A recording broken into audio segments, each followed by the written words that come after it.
trabaho, pera, kalusugan, pag-aaral. Pero tayo po ba, minsan, isipin nga natin, mag-relapse nga tayo sa mga buhay natin. Minsan ba, naging priority natin si Jesus sa buhay natin?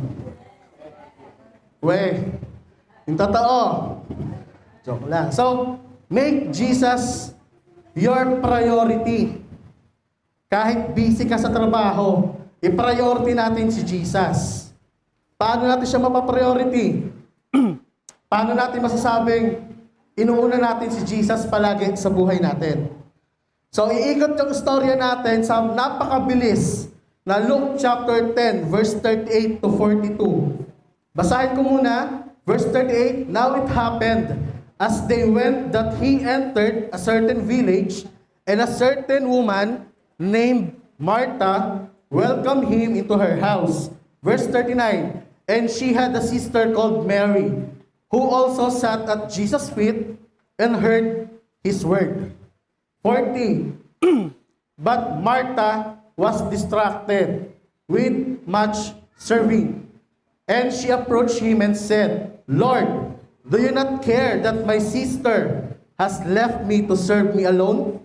Therefore, tell her to help me. Verse 41, And Jesus answered and said to her, Martha, Martha, you are worried and troubled about many things. Verse 42, But one thing is needed, and Mary has chosen that good part, which will not be taken away from her. So itong istorya na po to, gasgas na sa mga simbahan. Pero gusto ko lang balikan natin kung paano ba natin magiging priority si Jesus. Amen? Ready na po ba kayo? So,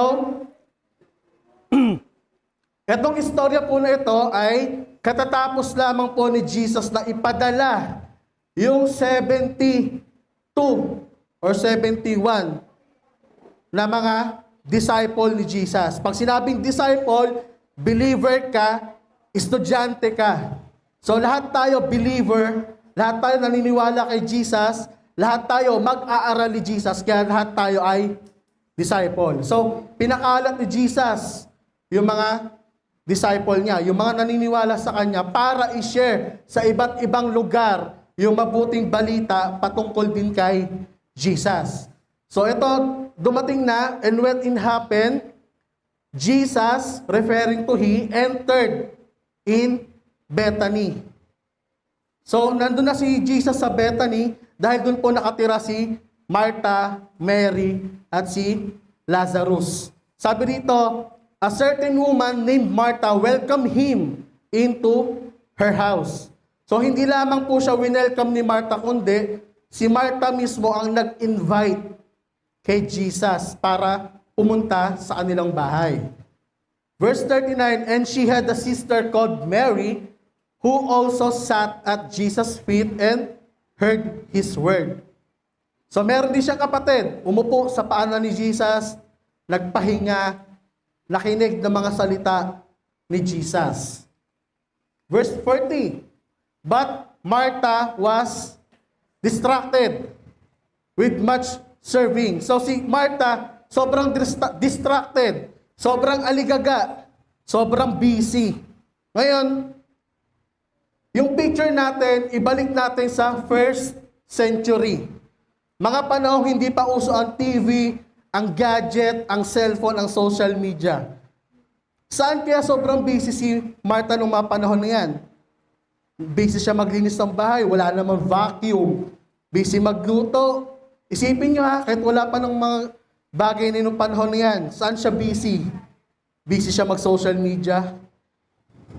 Sabi dito, Martha was distracted with much serving. So gusto kasi ni Martha, isa po siyang type na Christian na perfectionist. Gusto niya pag may bisita siya, ine-entertain niya ng sobra-sobra. Binibigyan niya ng importansya. Distracted with much serving, and she approached Jesus and said, Lord, do you not care that my sister has left me to serve alone. So si Martha, sobrang aligaga. Sobrang busy. Busy magluto. Kasi gusto niyang pagsilbihan si Jesus. Gusto niyang pag-servan si Jesus. Sabi ni Martha, Lord, wala ka bang pake? Wala ka bang pakialam sa akin, Lord? Ako lang mag-isa yung nag-aasikaso sa'yo. Ako lang mag-isa yung gumagalaw. Sabihin mo kay Mary, tumulong naman siya. And picture natin, siguro si Mary, sabi niya sa isip-isip niya, ikaw naman nag-invite kay Lord, bahala kang maging busy dyan.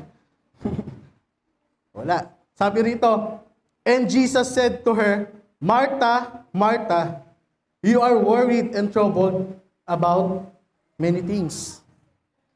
So, tignan natin yung original na translation ng distracted. Kasi si Martha, busy. Hindi magkakanda-ugaga sa pagkilos, sa paglilinis ng bahay. Kasi kahit naman tayo pag may bisita, gusto natin malinis ang bahay. Gusto natin may pagkain. So feel ko, ganito si Martha. Kasi nga, di ba, minsan lang may bumisita sa bahay mo, tapos Diyos pa. So, kailangan kong magtrabaho, kailangan kong magpakitang gilas kay Jesus. So, yung distracted dyan ay erispao. Sabihin nyo nga po, erispao. To be driven about mentally, to be distracted, too busy about a thing.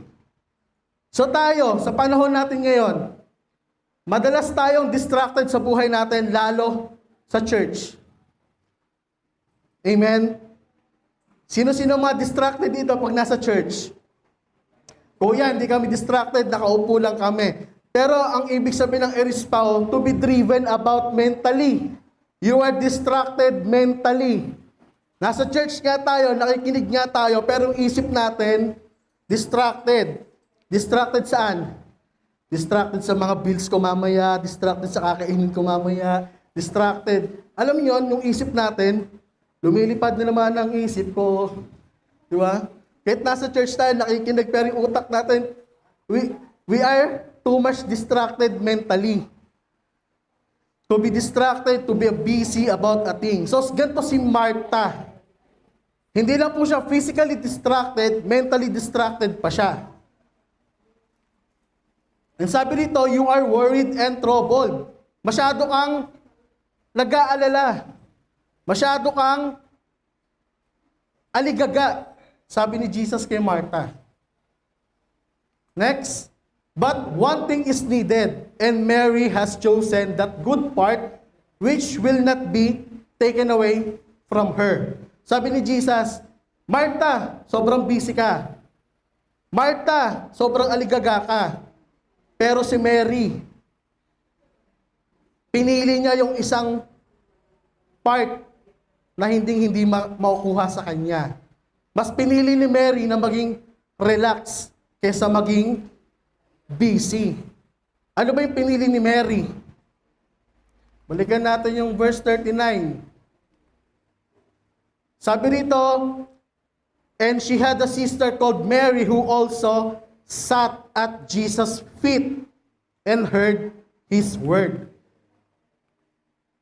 So mas pinili ni Mary na makinig ng mabuting balita patungkol kay Jesus. Mas pinili ni Mary na umupo.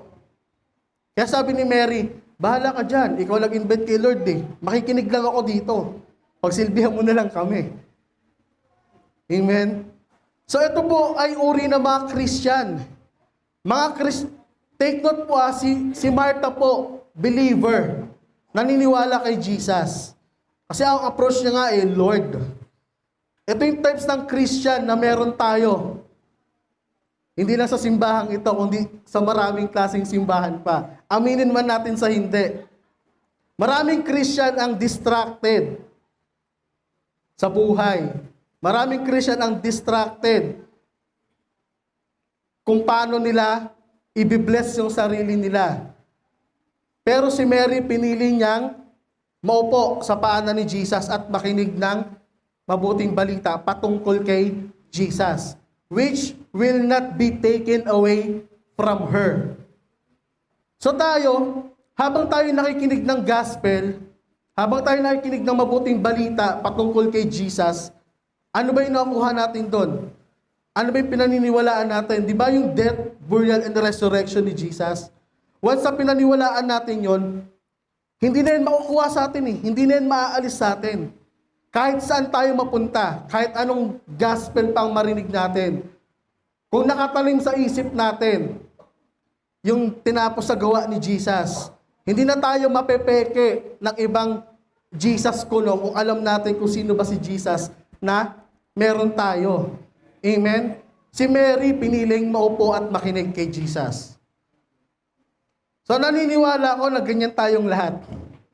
Hindi lang tayo nakikinig ng gospel, kundi isinasabuhay pa natin yung gospel.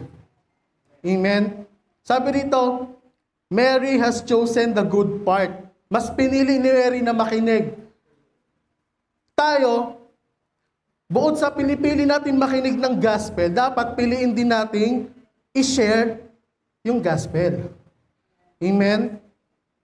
Diba yung laging example ni Pastor? Or din na lang sa John. John ba yun? Hindi ko natandaan na. Yung make disciples. Joker eh, no? Make disciples. Yung kanina rin exhortation ni Pastor, yung kung mahal natin si Lord, if you love me, sabi ni Jesus, then feed my lambs. Kung mahal natin si Jesus, pakainin natin yung kanyang mga tupa. Amen? Hindi lang tayo nakikinig, hindi lang tayo nagiging mag-aaral, kundi nagdi-disciple din tayo ng ibang tao. Amen? Kuya, malayo kasi yung mga kamag-anak namin eh. Hindi sila makapunta sa church, hindi namin sila ma-invite, hindi namin sila mapapunta rito kasi busy sila. Sinong may social media? Sinong may Facebook? Sinong may Instagram? Sinong nag-YouTube? Sinong nagti-TikTok? Sinong nanonood sa TikTok? Nagti-TikTok eh, no? So lahat kayo may mga social media. Amen? So anong silbi ng mga ina-upload natin sa page natin kung hindi natin sinishare sa mga kamag-anak at pamilya natin? Sige, given the fact na hindi natin sila madala rito, pero anong ginagawa natin? I-share natin yung mga reels, i-share natin yung mga videos. Amen? Bakit? Kasi nga, wag mo lang hayaan na maging estudyante ka habang buhay. Tayo ba nung nag-aral tayo, ginusto mo ba maging estudyante ka na lang hanggang sa maging matanda ka? Pinili mo bang maging estudyante ka lang hanggang sa mamatay ka? After mo mag-aral, anong ginawa mo? Nagtrabaho. So, ganun din tayo. Tayo po ay disciple ni Jesus. Anong gagawin natin after natin mag-aral? I-share natin yung gospel. Amen? Make disciples. Hindi naman pag sinabing make disciples ay magpapastor na ako, magbi-bishop na ako. Hindi. Amen? Kung hindi nyo kaya, sige, pagbibigyan natin kayo, hindi nyo kaya mag-share ng gospel. Anong ginagawa ng mga videos natin sa page? Bakit hindi yun ang ibigay nyo, ipakain nyo sa mga pamilya natin, sa kamag-anak natin? Amen? Kung hindi nyo kaya magsalita, i-share nyo sa kanila. Natutuwa nga ako share lang natutuwa ako. Kasi nung panahon na nasa Tanyong pa tayo, yung na-share ni Kuya Ian, may mga audio recordings tayo ng mga preaching ni Pastor. Minsan parang nagpiprito ng isda, minsan parang umuulan kasi ang pangit ang quality. So nakakaya talagang i-share at nakakayang ibigay. Ngayon, maganda na yung quality ng video, maganda yung quality ng audio, bakit tamad pa tayong mag-share? Ito na nga lang yung part natin mga kapatid. I-share natin. Sa pag-share ng mga videos na yan, nagdi-disciple na tayo. Amen? So sabi rito sa verse 40, but Martha was distracted. So tinignan natin original na meaning, erispao, hindi lang siya physically distracted, kapatid. Mentally distracted siya. Sa church natin, ganyan tayo madalas.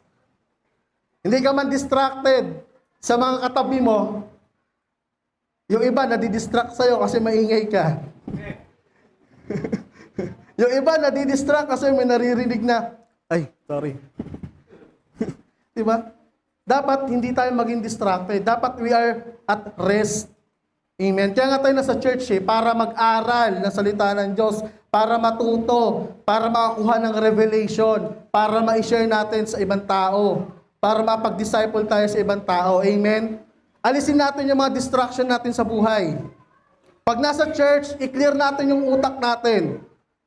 Gusto ko namin makita si Jesus. Next, sabi rito, sa verse 42, okay na. But one thing is needed, and Mary has chosen the good part. So ano ba yung one thing na yan?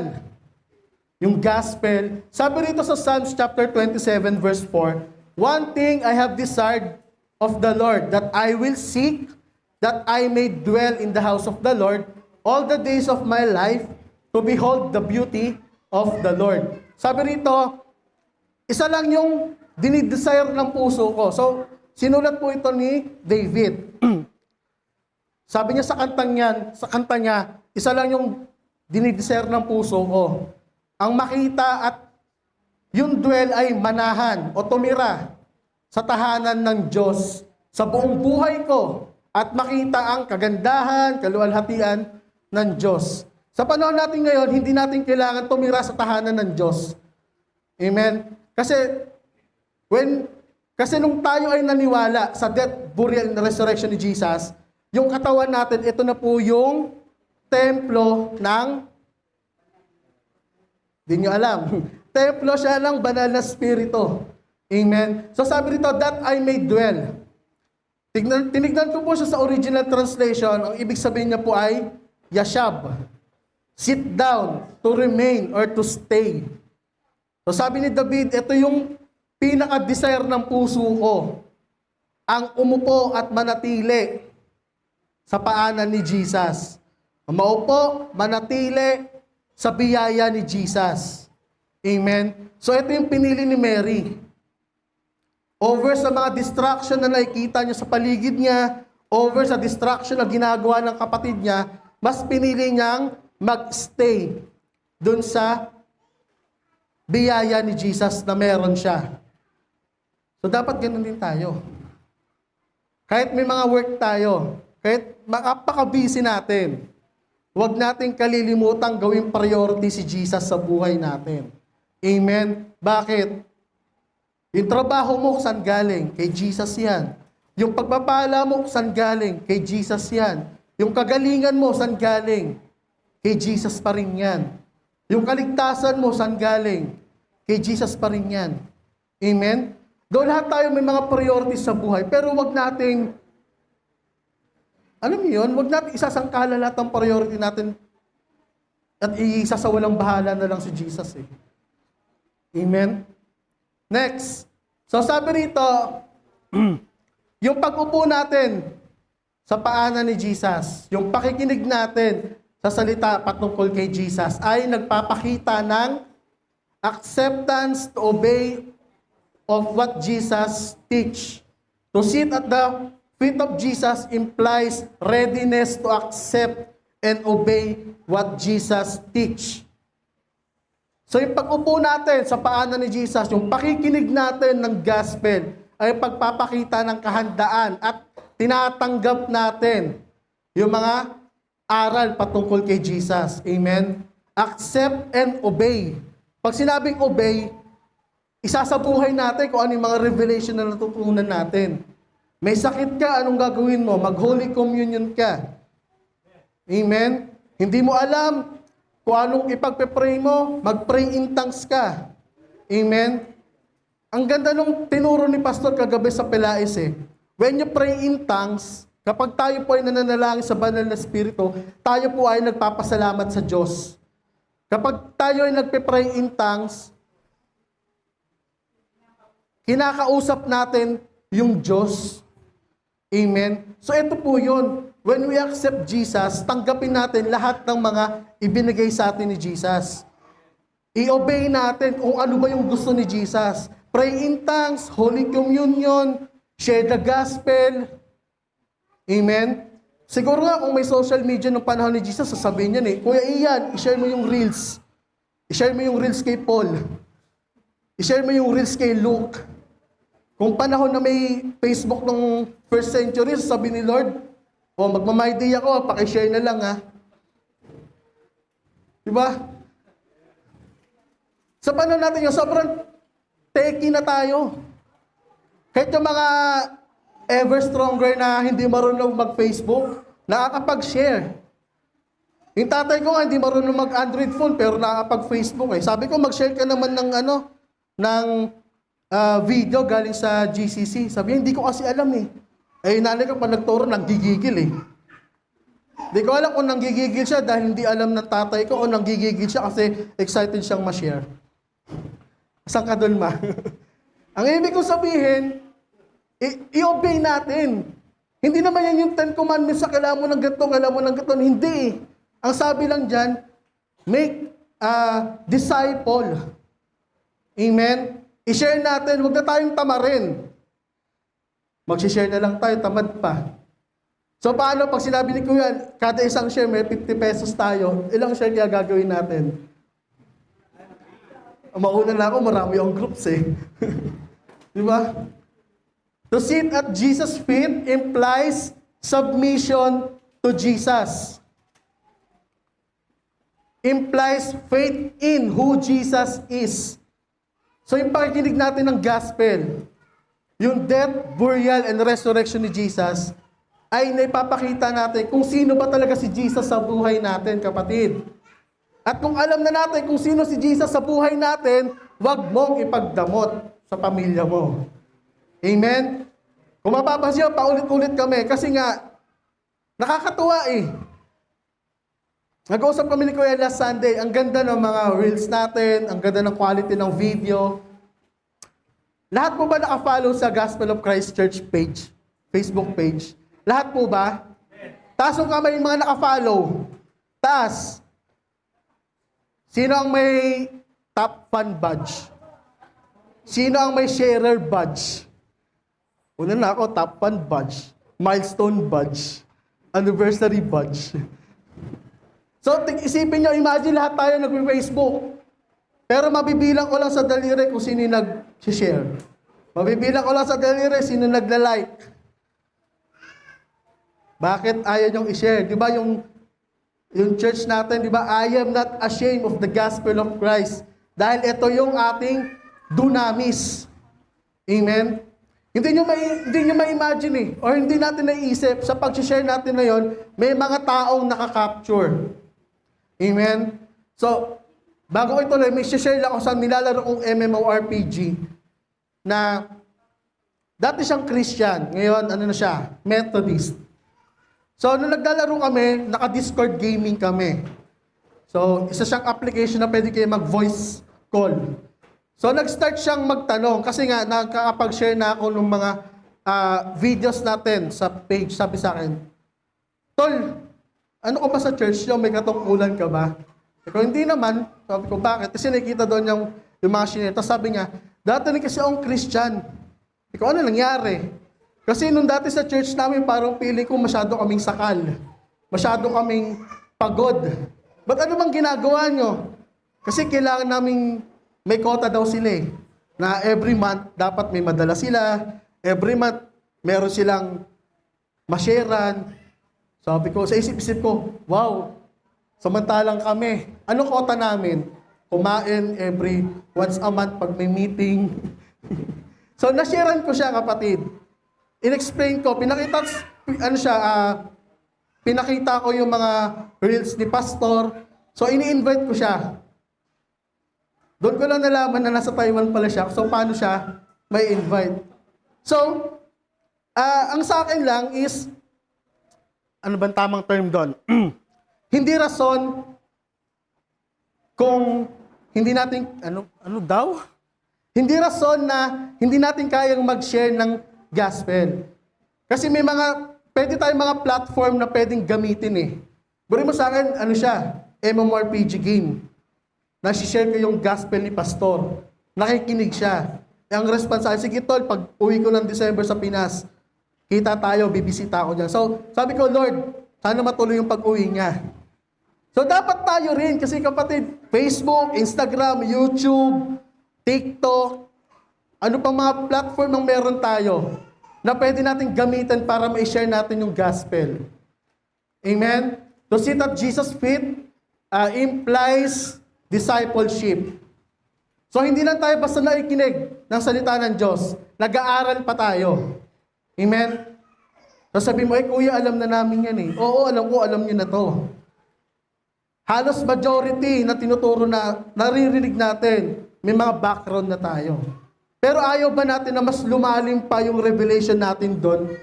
Ayaw ba natin na mas lumalim pa yung matututunan natin patungkol kay Jesus para if ever man na may makasalamuha tayong tao na pinapaikot tayo sa verse, hindi tayo maliligaw? Gusto niyo ba yon? Ayaw niyo? Bala kayo. To sit at Jesus' feet implies love. Sabi doon sa exhortation ni Pastor na John ba yun? Sa John chapter 12 or 21, tinanong niya si Peter kung mahal niya si Jesus. Sabi ni Peter, oo Lord, mahal kita. Then, pakainin mo yung mga tupa. So, ganito tayo, paano natin may papakitang mahal natin si Jesus? Pakainin natin yung mga tupa. Yung mga tupa na yan, tayo yan, mga tao yan. Pakainin natin sila ng salita ng Diyos. Amen? Pakainin natin sila kung sino si Jesus sa buhay nila. Huwag natin silang pakainin ng condemnation. Huwag natin silang pakainin ng yung mapapahiya sila. Pakain natin yung tinapay. Si Jesus yung tinapay ng buhay. Ipakain natin, isampal natin sa pagmumukha nila. Brad, si Jesus yung kailangan mo sa buhay mo. Nakakaramdam ka ng sakit, Brad, si Jesus yung kagalingan mo. Amen? Next. So, binalikan ko yung verse 39. Sabi rito, and she had a sister called Mary who also sat at Jesus' feet and heard His word. Ano ba yung word dyan? Ito yung gospel, di ba? Amen? Ito yung naitatanim sa atin, sa puso natin. Natatanim sa isip natin. Ito yung pinapakain natin sa ibang tao. Amen? Kung mali ang pagkakaintindi mo sa gospel, mali na rin ang pag-share natin sa kaibigan natin. Amen? So, sabi rito sa Luke chapter 8, ito po yung istorya na isang parable na patungkol sa sower. Nagtatanim. Sabi nito, and when a great multitude had gathered, and they had come to him from every city, Jesus spoke by a parable. A sower went out to sow his seed, and as he sowed, some fell by the wayside, and it was trampled down, and the birds of the air devoured it. So sabi ni Jesus, merong isang nagtatanim. Nagsabog siya ng mga binhi o ng mga buto. Yung ibang buto ay nalaglag sa gilid ng kalsada at pinukan ng mga ibon. Next. Some fell on the rock. As soon as it sprang up, it withered away because it lacked moisture. Yung ibang mga binhi o ibang mga buto ay nalaglag sa mga mababatong lugar. Tumubo naman. Pero kalaunan ay natuyo dahil sa kakulangan ng tubig. Verse 7. And some fell among thorns, and the thorns sprang up with it and choked it. So yung ibang mga buto naman daw po, mga kapatid, ay nalaglag sa matitinik na lupa, mga matitinik na halaman. And the thorns sprang up with it and choked it. So nung yung buto na yon ay medyo umusbong na ano sila, yung sprang up is and choke, nasakal, natangged, bumuhol. Bumuhol sa matitinik. So, kalaunan, hindi rin umusbong. Kasi nangibabaw yung mga halaman na matitinik. But others fell on the ground, sprang up, and yielded a crop 100-fold. When he had said this thing, he cried, who has ears has to hear, let him hear. So sabi ni Jesus, Yung ibang mga binhi o yung mga buto ay nalaglag doon sa magandang lupa. Tumubo ng 100-folds. Ibig sabihin, umusbong. So, verse 9, sabi ng mga disipulo niya at yung mga ibang taong nakikinig kay Jesus, Lord, anong ibig mong sabihin sa parabolang ibinanggit mo sa amin? Okay, Lord, sabi mo, oo, sige. May isang nagtatanim, nalaglag yung buto sa gilid ng kalsada, tinuka ng manok, ng ibon, kaya pa naging chicken yung bird. Tinuka ng mga ibon, kinain, okay Lord, sige, yung ibang buto nalaglag sa mabato, tumubo, pero natuyo, okay Lord, sige, yung iba nalaglag sa matinik. So Lord, ano bang ibig sabihin nun? Hindi namin maintindihan. So dito, in-explain ni Jesus, now the parable is this, the seed is the word of God. Verse 12, those by the wayside are the ones who hear. Then the devil comes and takes away the word out of their heart, lest they should believe and save. Sabi ni Jesus, yung mga buto o mga binhi na nalaglag sa gilid ng kalsada, para yung demonyo na kinuha sa atin. Bakit kaya? Kasi di ba ang buto kapag nalaglag sa gilid ng kalsada o mabato, o ito, simentado, hindi yan uugat, hindi yan magkakaugat, hindi yan tutubo, hindi yan uusbong. So, ito yung mga type ng Christian na hinahayaan nilang manakaw sa kanila ng demonyo yung salita ng Diyos sa buhay nila. The word out of their hearts, lest they should believe and be saved. So hindi kasi, ito yung mga taong hindi naniniwala, nakarinig ng gospel, nakarinig ng salita ng Diyos, pero hindi nila pinaniniwalaan. Ayaw nilang tanggapin, ayaw nilang paniwalaan. So yung narinig nilang gospel, kukunin sa kanila ng demonyo. Hindi yan uusbong sa pagkatao mo, sa buhay natin. Kasi nga ayaw nilang tanggapin. Ayaw nilang paniwalaan. Amen? The devil comes and takes away the word out of their heart. Mga taong nakarinig ng gospel, mga taong narinig kung ano yung death, burial, and resurrection ni Jesus, pero ayaw paniwalaan. Ayaw tanggapin yung tinapos sa krus ni Jesus. Next. But the ones on the rock are those who, yung mga buto na nalaglag sa mga mababato, ito yung mga taong nakarinig ng salita ng Diyos, tinanggap ng may kasiyahan. And these have no roots. Wala silang ugat. For who believe for a while and in time of temptation, fall away. So ito yung mga tipo ng tao na nakarinig ng salita ng Diyos, tinanggap, buong puso, pero nung time na dumarating na yung mga problema, may yung mga time na dumarating na yung mga unos, tumatalikod sila sa Diyos. So ito yung mga taong nasa mababato. Narinig nila yung gospel. Alam na nila kung sino si Jesus sa buhay nila. Tinanggap na nila kung sino si Jesus sa buhay nila. Pero nung time na naaranas na sila ng problema, nung time na naaranas na sila ng mga kung ano-anong sakuna sa buhay nila, tumalikod na. So yung una, mga Christian na ayaw tanggapin, o mga taong ayaw maniwala at ayaw tanggapin ang salita ng Diyos, hindi sila maliligtas kung hindi sila maniniwala kay Jesus. Yung pangalawa, nasa mabato, mga tao, mga Christian na sila kapatid na tinanggap si Jesus, naniwala na kay Jesus. Pero nung ayan na yung mga problema, minaranasan na ng sakit, Lord, wala na. Tumatalikod na. Next, now the ones that fell among thorns are those who, when they have heard, go out and are choked with cares, riches, and pleasures of life, and bring no fruit to maturity. So ito yung mga buto. Ito yung mga tipo ng tao, tipo ng mga Christian, na nakarinig ng salita ng Diyos, tinanggap si Jesus. Ito yung mga nasa matinik. They are choked with cares, riches, and pleasures. Di ba yung binhi, yung buto na nalaglag sa matitinik, umusbong. pero mas nangibabaw yung matitinik na mga halaman. So ganun tayo. Ay, hindi tayo yan. Ganun yung example dito. Yung mga Christian na nabubuhay sa kanilang pleasures of life, sa kanilang kayamanan, nakikinig, tinanggap si Jesus, pero mas priority nila yung kayamanan nila. Mas priority nila yung mga luho nila.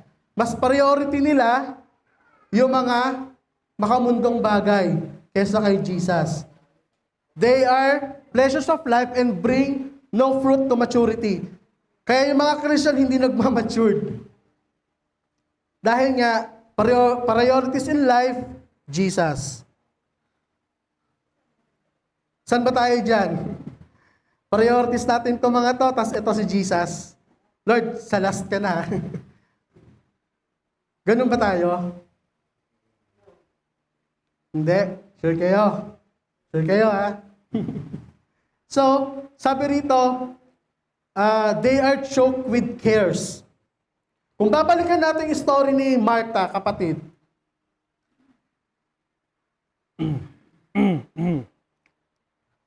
si Martha po ay walang yaman, walang mga luho, pero busy siya sa mga pagkakaabalahan niya sa buhay. Busy siyang mag-serve. Busy siyang kung ano pwede niya pagkaabalahan. So ito po yung mga Christian na hindi lang puro pera o kayamanan ang nagiging distraction sa buhay. Amen? Marami dyan, nakaupo, pero may mga ibang ginagawa. Ito yung mga nasa thorns. Tinanggap si Jesus, nakikinig, believer, pero mas maraming priority. Lord, wait lang ito muna unahin ko bago ikaw. Lord, trabaho muna, walang problema doon. Trabaho muna, Lord, tsaka kanan. Maiintindihan mo naman ako, siguro next month na lang. So, naniniwala ko walang ganun sa atin. Amen. Ayaw nyo maniwala, bahala kayo. So, tinignan ko yung original meaning ng choke. Sabi nito ay, simpnigo, strangled, hindering its growth. So, hindering. Ito yung mga hadlang para mag-growth yung Christian. Ito yung mga hadlang para mag-growth isang tao. Bakit? Kasi nga, we are distracted sa lahat ng bagay. We are distracted mentally. We are distracted emotionally. We are distracted physically. Next, verse 15. But the ones that fell on the good ground are those who, having heard the word with a noble and good heart, keep it and bear fruit with patience. So ito yung mga buto o binhi na nalaglag o naitanim sa magandang lupa. Nakinig, pinakinggan yung salita ng Diyos, at itinanim sa kanilang mga puso, isinabuhay, amen, at sila po ay namunga. May tumubo rito mangga, dito mansanas. Hindi, joke lang. So namunga sila. Kasi nga, nag-stay sila kay Jesus, nag-rest sila kay Jesus, amen, mas pinili nilang unahin yung gospel over sa mga priorities nila sa mga buhay. Lagi natin tatandaan, dapat lagi natin priority si Jesus. Amen? Dahil sa Kanya galing lahat ng meron tayo. Amen? Lahat ng meron ka. Kalusugan mo, kaligtasan mo, masayang pamilya, magandang trabaho, pinagpalang buhay, magandang church, poging pastor, lahat yan galing kay Jesus. Amen? May ganon. Ayaw mo pa yata. Diba? Lahat yan galing kay Jesus. Anong kailangan natin gawin? Mag-rest. Rest sa biyaya ni Jesus. At bukod sa pagpapahinga natin, tanggapin natin yung salita ng Diyos, isabuhay natin, and make disciples. Amen? Keep it and bear fruit with patience. Yung bunga natin dyan, ito yung yung pag-share natin, at may naisasama na tayo rito. Huwag tayo mag-invite ng pang-isahang linggo lang. Or huwag tayo mag-invite na parang kakain lang sa birthday party. Mag-invite tayo na makakasama natin dito sa church ng, hindi lang every Sunday, panghabang buhay na. Lifetime. Bakit? Kasi yung blessing natin sa church, lifetime yan eh. Eternal blessing yan. Amen? Kasi kung mag-i-invite tayo, pang Sunday lang, o next Sunday, wala na. Mag-invite pa kayo. Hindi, joke lang. Mag-invite pa rin kayo. Ipakita natin kung anong meron tayo na dapat meron din sila. Amen? Kung anong meron si Jesus sa buhay natin, ipakita natin yun sa kanila. Amen? Kasi may mga time na nagsishare tayo eh. Tapos yung mga sinishare natin, andiyan kung ano-anong ginagawa. Huwag kayong madidistract doon, kapatid. Huwag nating isipin na nagsishare tayo kasi sabi ni Kuya, sabi ni Pastor Ian, nagsishare tayo kasi gusto natin na mas maraming tao ang makakilala kay Jesus. Mas maraming tao ang maligtas. Amen? Sa lahat ng mga priorities natin, dapat priority natin i-share si Jesus sa pamilya natin.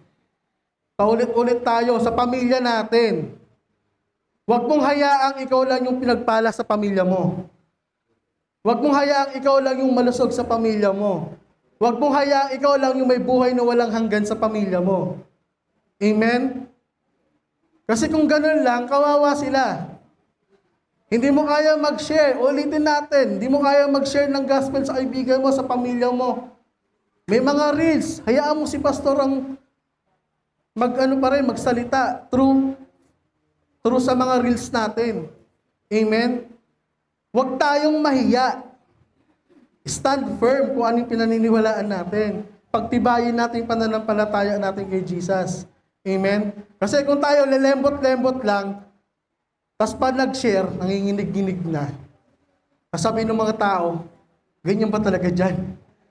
Pag share lang, nanginginig na. Totoo ba yung sinasabi niyan? Kaya ba pag may nag-share na tao, tapos parang kabado, ay hindi naman kabado, yung nanginginig? Di ba? Kailangan share the gospel with boldness. Amen? Gayahin natin si Mary. Christian na nakinig, nagpahinga sa biyaya ni Jesus. Christian na isinare yung gospel dahil gusto natin maraming maligtas. Christian na gusto nating i-share yung gospel dahil alam natin na sobrang pinagpala tayo, sobrang lusog natin, sobrang, alam mo yun, yung lahat ng mga positive sa buhay nasa atin na. Amen? Kaya huwag nating i-condemn yung mga tao pag sinishare natin yung gospel. Amen? Make Jesus your top priority. Amen? Sa lahat ng bagay sa buhay natin, trabaho, okay lang yan. Pero huwag natin kakalimutan palagi si Jesus. Magpasalamat tayo palagi kay Jesus.